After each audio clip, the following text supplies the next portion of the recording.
बिस्मिल्लाहिर्रहमानिर्रहीम। जब हम बात करते हैं ना शादी के बाद अपने शौहर की नज़र में हमेशा फ़्रेश, पुरकशिश और अट्रैक्टिव किस तरह से नज़र आए, तो हमारे जहन में सबसे पहले क्या आता है? महंगा मेकअप, पार्लर के चक्कर या फिर फैंसी कपड़े।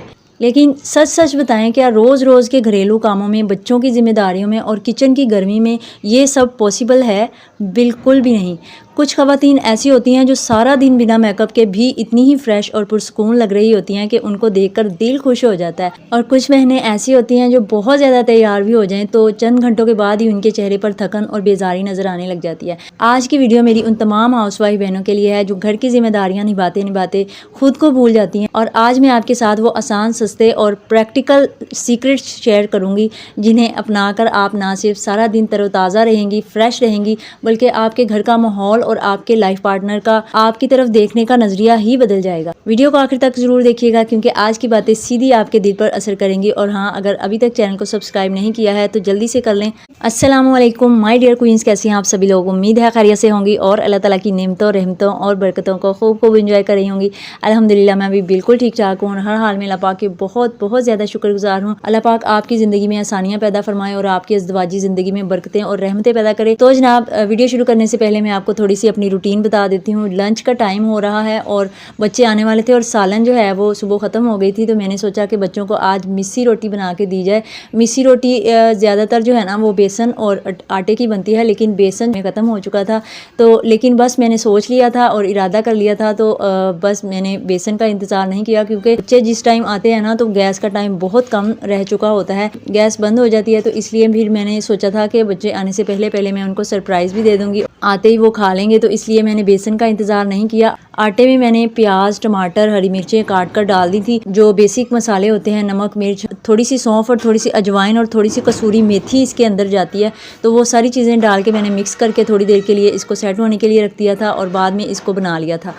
तो ये भी आप देखिएगा और साथ में चलते हैं बहुत ही खूबसूरत और बहुत ही रिलेटेबल टॉपिक के साथ जो आपने घर की जिम्मेदारियों में बिल्कुल भी नहीं भूलना। अच्छा, हम ख़वातीन ना सारे काम, सारी जिम्मेदारियां आराम से पूरी कर लेते हैं और हमें पता होता है कि ये हमने नहीं करनी तो और किसी ने करनी है, लेकिन जब बात आती है ना अपनी ज़ात की तो फिर हम थक कर बैठ जाती हैं और ये बात जो है ना हमें ज़रूरी नहीं लगती। हालाँकि मैं कहती हूँ कि आपको जितना ज़रूरी बच्चों के लिए खाना बनाना लग रहा होता है, जितना ज़रूरी आपको कपड़े धोना लग रहा होता है, इतना ही ज़रूरी अगर आप अपनी ज़ात को ले लें तो आप ज़्यादा देर तक बीमारियों से दूर भी रह सकती हैं और आपकी अपनी अंदर से और बाहर से सेहत भी अच्छी रह सकती है और आप दिल में खुशी भी महसूस करती हैं। तो अपने आप को काम वाली मासी बिल्कुल ना समझा करें, अपने आप को घर की मलका समझा करें और ख़ुद को इसी तरह से ट्रीट किया करें ताकि आपके घर वाले और आपके हस्बैंड भी आपको उसी तरह से ट्रीट करें। तो इसके लिए सीक्रेट नंबर 1 मैं आपके साथ शेयर करने लगी हूँ जो बिना मेकअप के आपको फ्रेशनेस फील करवाएगा, और वो है मॉर्निंग एनर्जी। दिन का आगाज़ कैसे होता है ये तय करता है कि आपका पूरा दिन कैसे गुजरेगा। अक्सर हमारी हाउसवाइफ बहनों की रूटीन ये होती है कि सुबह उसी वक्त आँख खुलती है जब सर पर काम सवार हो चुके होते हैं, मियाँ ने ऑफिस जाना होता है, बच्चों ने स्कूल जाना होता है, नाश्ता बनाना होता है और एक दौड़ लगी होती है और इस भागम दौड़ में आपका दिन एक थकन और जहनी दबाव के साथ शुरू होता है। अगर आप सारा दिन फ्रेश रहना चाहती हैं ना तो सबसे पहला सीक्रेट ये है कि आपने अपने दिन का आगाज़ अपने आप से करना है। घर वालों के उठने से पहले आप सिर्फ 15 या 20 मिनट पहले उठें, उठकर सुकून से एक गिलास पानी पिएं, गहरा सांस लें, आईने में खुद को देखकर एक प्यारी सी मुस्कुराहट दें और अल्लाह पाक का बहुत ज़्यादा शुक्र अदा करें। जब आप सुबह के ये 15 मिनट अपने पुरसुकून वजूद को देती हैं ना तो आपके अंदर एक ऐसी पॉजिटिव एनर्जी पैदा होती है जो आपको पूरे दिन के कामों में थकने नहीं देती। फिर आपने बाल संवारने हैं और फिर आपने अपना हुलिया दुरुस्त करना है। जो बहनें तो नमाज़ पढ़ती हैं उनका हुलिया तो खुद ब खुद दुरुस्त हो जाता है, लेकिन उनको भी मैं ये कहना चाहती हूँ कि आपने सबसे पहले अपने बाल संवारने हैं। सुबह उठ के आपने अपने बाल बिल्कुल भी बिखरे हुए नहीं रखने, आपको चाहिए कि आप सबसे पहले बाल संवारें। और यहाँ पे मेरी शहजादी मुझे देख के मुस्कुरा रही है क्योंकि इसको सुबह उठते ही मैं सबसे पहले यही कहती हूँ कि बाल आपने संवारने हैं, आपके बाल गंदे नहीं लगने चाहिए। ऐसा नहीं है कि आज छुट्टी है तो आपने बाल बिल्कुल नहीं संवारने, आपकी रूटीन पूरी ज़िंदगी यही रहनी चाहिए कि आपने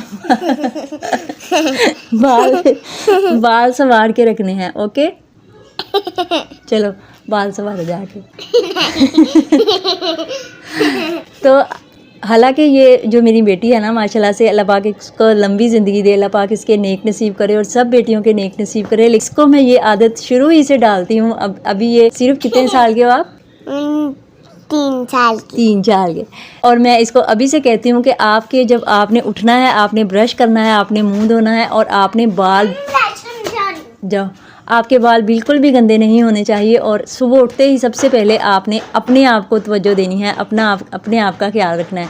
इस तरह से जब आप बच्चों को, ख़ास तौर पर बच्चियों को, वैसे तो मैं कहती हूँ कि बेटों को भी ये आदत डालें, लेकिन बेटियों को ख़ास तौर पर इस तरह की जो आदतें हैं ना, वो आप बचपन से डालना शुरू करें ताकि आगे चलकर वो पक्की हो जाएं। सिर्फ आपके बाल संवारे होना तो आपकी पूरी पर्सनैलिटी नीट एंड क्लीन लगने लग जाती है। दूसरी चीज़ है स्मेल गुड। एक औरत की सबसे बड़ी अट्रैक्शन उसकी सफाई और उसके वजूद से आने वाली एक धीमी धीमी खुशबू होती है। किचन में काम करते हुए, प्याज काटते हुए, सफाई करते हुए पसीना आना एक नेचुरल बात है, लेकिन काम ख़त्म करने के बाद उसी हालत में रहना ये बहुत बड़ी मिस्टेक हो सकती है। मर्दों को ना एक साफ़ सुथरी और सॉफ्ट खुशबू बहुत ज़्यादा अट्रैक्ट करती है, इसलिए आपको किसी बहुत महंगे ब्रांड के परफ्यूम की ज़रूरत नहीं होती। मार्केट में बहुत बजट फ्रेंडली बॉडी मिस्ट या फिर इतर मिल जाते हैं, आप उनको लगा सकती हैं। अच्छा, ये जो एक बॉडी स्प्रे है ना, ये वाशिश इस्लामा ने मुझे लास्ट मंथ ला के दिया था और इसकी बहुत अच्छी स्मेल है। अगर आप चाहें तो आप ये भी ले सकती हैं। और दूसरी आपको एक छोटी सी होममेड टिप भी दे देती हूँ कि आप अर्के गुलाब की एक बोतल लें और इसमें फिटकड़ी का एक छोटा सा टुकड़ा डालकर रख लें। इसे अपने अंडर आर्म्स में भी इस्तेमाल कर सकती हैं। ये पसीने की बू को भी ख़त्म करता है और वहाँ की स्किन को भी लाइट करता है। जब आपके पास से एक प्यारी सी खुशबू आएगी तो आप खुद भी हल्का फुल्का और पुरकशिश महसूस करेंगी। सीक्रेट नंबर 3 है नो मेकअप और क्लीन लुक। बहुत सी ख़वातीन ये समझ रही होती हैं कि शौहर के सामने शायद हर वक्त तैयार रहना या फाउंडेशन लगाना ही ज़रूरी है। तो माय डियर क्वींस, मेरा ज़ाती तजर्बा है और सच्चाई भी है कि मर्दों को ज़रूरत से ज़्यादा मेकअप बिल्कुल अच्छा ही नहीं लगता।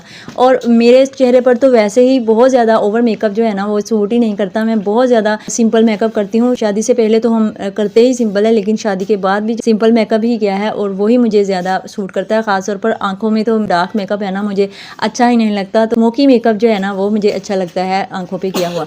तो एक घरेलू खातून तो हर वक्त मेकअप कर भी नहीं सकती और ख़ासतौर पर जब गर्मियाँ आ जाती हैं ना, और गर्मियाँ रहती भी पाकिस्तान इंडिया में ज़्यादा देर हैं, तो सोच भी नहीं सकते कि पूरा दिन मेकअप करें। वो तो 5 मिनट में ही लीक होके नीचे आ जाएगा। तो ज़रूरत ही नहीं है आपको बहुत ज़्यादा मेकअप की। आपकी स्किन इस तरह की होनी चाहिए कि आप वो ग्लो करे और आपको ज़रूरत ही ना पड़े फाउंडेशन लगाने की।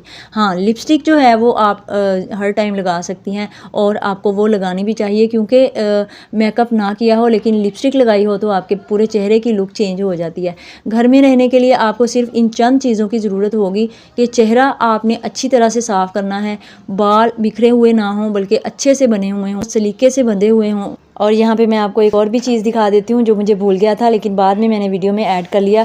तो ये मैंने मुख्तलिफ़ चीज़ों के क्यूब्स बना के रखे हैं। इनमें एक तो नीम के पानी के क्यूब हैं।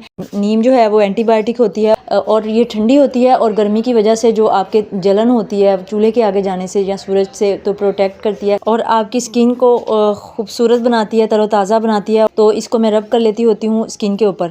और कुछ ये दूध के क्यूब्स मैंने बना के रखे हुए हैं, कच्चे दूध के। इसमें आप चावल का आटा शामिल कर सकती हैं, इसको आप रब कर सकती हैं। इससे आपकी स्किन में निखार भी आता है और खूबसूरत भी लगती है। और जिस तरह से कोरियंस की स्किन चमकती है, अगर आप रेगुलर बेसिस पे इसको लगाएंगी तो आपका रंग वाइट भी होगा और जो 30+ की स्किन लटकनी शुरू हो जाती है वो टाइट हो जाएगी और गर्मियों में आपको बहुत ही फ्रेशनेस फील होती रहेगी। मेकअप तो जाहिर है गर्मियों में अब होता भी नहीं है, तो बजाय मेकअप करने के आप इस तरह से होम रेमेडीज़ बना के अपने फेस पे अप्लाई कर सकती हैं और इससे आपकी स्किन जो है खूबसूरत भी लगती है और आप अट्रैक्टिव भी लगती हैं। इस सिंपल लुक को आजकल नो मेकअप लुक कहते हैं और ये लुक देखने में इतनी मासूम और प्यारी लगती है कि आपके शौहर की नज़र आप पे आकर ठहर जाती है, क्योंकि इस तरह से ना एक ग्लोई सी लुक आपकी आ रही होती है और वो खुद ब खुद उनको अट्रैक्ट करने के लिए काफ़ी होती है।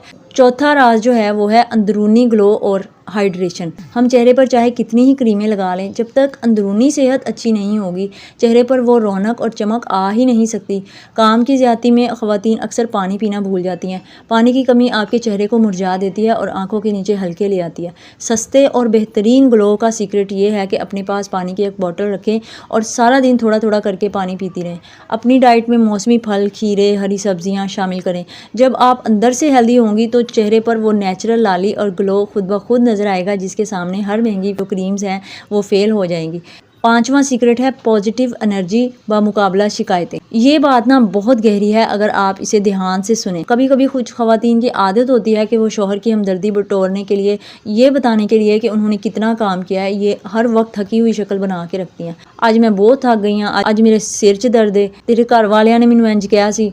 आपको एक बात बताऊं, मर्द जो होता है ना, वो खुद बाहर की दुनिया की सियासत काम का बोझ लेके घर आ रहा होता है, लेकिन कितने मर्द हैं जो घर आकर आपको पूरे दिन की रुदात सुनाते हैं कि फ़लाँ ने मुझे ये कहा था, फ़लाँ के साथ मेरी मगजमारी हो गई, या मेरे बॉस ने मुझे लताड़ दिया। यकीन करें, जब वो घर पे आते हैं ना, वो अपनी टेंशन कोई शेयर नहीं करते, सिर्फ इसलिए कि वो फ्रेश होना चाह रहे होते हैं। लेकिन आप जब वो घर आएँ तो आगे से एक रोती हुई शिकायतें करती हुई मुरझाई हुई बीवी मिले, तो फिर वो ज़हनी तौर पर खुद ब खुद दूर होने लग जाते हैं। खूबसूरती से ज़्यादा आपका रवैया मैटर करता है। अगर आप बहुत अच्छा मेकअप कर रही हैं, अगर आपने बाल सलीके से संवारे हुए हैं, अगर आपकी पर्सनैलिटी ओवरऑल बहुत अच्छी लग रही है, अच्छे कपड़े पहने हुए हैं, लेकिन घर आते ही आप बजाय प्यारी सी मुस्कुराहट देने के शिकायतों का एक अंबार पकड़ा दें और फिर उनसे उम्मीद करें कि वो आपके साथ मोहब्बत से रहेंगे, यहाँ आप बिल्कुल गलत हैं। तो जब वो घर आएँ तो उनका इस्तकबाल एक प्यारी सी मुस्कुराहट और पुरसुकून लहजे से करें। आपकी ये जो पॉजिटिव एनर्जी होती है ना, उनकी दिन भर की थकन को मिटा देती है और वो आपके पास बैठना और आपसे बातें करना पसंद करेंगे। और आप तसव्वुर करें कि जब आपके शौहर घर आएँ और आप शिकायतों से भरी हुई उनको मिलें और वो आते ही उनका मूड ख़राब हो जाए, वो ज़्यादा अच्छा है कि आप मुस्कुरा कर उनका इस्तकबाल करें और वो फिर प्यार से बैठ कर आपका हाथ में हाथ पकड़ कर बैठें और आपसे बातें करें, वो आपको ज़्यादा अच्छा लगेगा। तो यहाँ डिसाइड आपने खुद करना है कि आपने कौन सा रवैया अपनाना है। सीक्रेट नंबर 6 है शाम की जादुई रूटीन। हम अक्सर सुबह को खुद को संभाल लेती हैं क्योंकि हमें लग रहा होता है कि अभी अभी हम उठे हैं, सो के उठे हैं तो फ्रेश हैं, तो लेकिन शाम होते ही बिल्कुल ढीली हो जाती हैं। याद रखें कि सुबह की सेल्फ केयर आपकी अपनी ज़ात के लिए है, क्योंकि आपके हस्बैंड ने काम पे चले जाना होता है, तो आपने शाम तक अपनी जिम्मेदारियों के साथ अकेले रहना होता है, खपना होता है। लेकिन शाम की जो सेल्फ केयर है ना, वो आपके रिश्ते को मजबूत बनाने के लिए होती है। शाम को जब आपके हस्बैंड के घर आने का वक्त हो तो किचन के कामों से फारिग होकर 3 काम लाजमी कर लें। अच्छा सा शावर लें, मुंह हाथ धोएं, दिन भर की किचन की गर्मी और पसीने को शावर लेकर बिल्कुल साफ़ कर लें। कभी भी किचन के मसालों की बू वाले कपड़े में शौहर के सामने मत जाएं। आरामदेह मगर साफ़ सुथरा लिबास पहनें। ज़रूरी नहीं है कि अब भारी रेशमी कपड़े पहनने शुरू कर दें। कोई भी नरम हल्का फुल्का साफ़ सुथरा कॉटन का सूट पहने, लॉन का सूट पहने, या फिर अगर आप अकेली रहती हैं तो आप कंफर्टेबल ट्रैक सूट पहने जो देखने में भला लगे। हल्का सा आप बॉडी मिस्ट यूज़ कर सकती हैं, थोड़ी सी खुशबू लगाएं ताकि आपके पास बैठने से ही फ्रेशनेस का एहसास हो। तो माय डियर क्वींस, आखिर में मैं बस इतना ही कहूँगी कि शादी के बाद दूसरों का ख्याल रखना, बच्चों को पालना, घर को संभालना बहुत बड़ी इबादत है, नो डाउट, और आप ये बहुत अच्छे तरीके से कर भी रही होती हैं। लेकिन इस सब के दौरान अपनी ज़ात को गुम ना करें। खुद से मोहब्बत करना, अपने लिए वक्त निकालना, ये कोई गुनाह या खुदगर्जी नहीं होती। जब एक हाउसवाइफ खुद फ्रेश होती है, खुश होती है, पुरसुकून होती है, अपना ख्याल रखती है, तो उसका पूरा घराना मुस्कुराता है। और ख़ुद को अहमियत देना शुरू करें, फिर देखें कि दुनिया आपको किस तरह से अहमियत देती है। उम्मीद है आज की ये दिल से की हुई गुफ्तगू आपके दिल तक ज़रूर पहुँची होगी। आपको इनमें से कौन सी बात सबसे ज़्यादा अच्छी लगी मुझे कॉमेंट सेक्शन में ज़रूर बताइएगा। और आपके कॉमेंट्स पढ़कर मुझे इतना हौसला मिलता है, मोटिवेशन मिलती है। वीडियो को लाइक और अपनी सहेलियों के साथ शेयर करना मत भूलिएगा। अपना बहुत सारा ख्याल रखिएगा, अपनी दुआ में मुझे भी याद रखिएगा। थैंक यू वेरी मच, जज़ाकल्लाह।